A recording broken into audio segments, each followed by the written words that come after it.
আসসালামু আলাইকুম, সবাই কেমন আছেন? আবার এসলাম নতুন একটি কেক ডেকোরেশন ভিডিও। প্রথমে বেসটা করে নিয়েছি, না হলে লং ভিডিও হয়ে যায়। লং ভিডিও এখন কেউ দেখতে চায় না। তো এই কেকটা ছিল 1 পাউন্ডের মধ্যে কাস্টমাইজ কেক। এটা ছিল ছোট একটা মেয়ে বেবি কেক। আর মেয়েটা ছিল 4 বছরের। বার্থডে আমার থেকে কেকটা নিয়েছে। এত সুন্দর করে একটা ড্রেস পরে দিয়েছি বেবি পিঙ্ক কালারের মধ্যে। এই কেকটা কিন্তু বেবি পিঙ্ক কালারের মধ্যেই ডেকোরেশনটা হবে।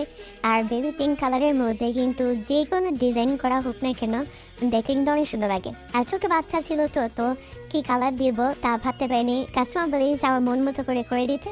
তো আমি বেবি পিঙ্কের মধ্যে আর কি করে দেওয়ার ট্রাই করছি। স্টিকারটা কিন্তু অনেক সুন্দর হয়েছে। কিছু কিছু স্টিকার আছে, স্টিকার কারণে কেকটা দেখতে আরও সুন্দর হয়। আর এটা আমার কেকের বর্ডার দেওয়া শেষ।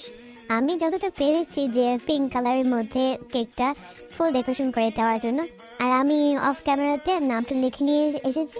আর সব জায়গাতে ছোটো ছোটো লাভ দিয়ে দিয়েছি যাতে কেকটা আরও গর্জিয়াস দেখায়। এই তো সুগার বল দিয়ে আমার কেক কমপ্লিট। এন্ডে আমার ভিডিও কেমন লেগেছে সবাই কমেন্ট করবেন। আর হবিগঞ্জের মধ্যে আমি হোম ডেলিভারি দিয়ে থাকি। আল্লাহ হাফেজ।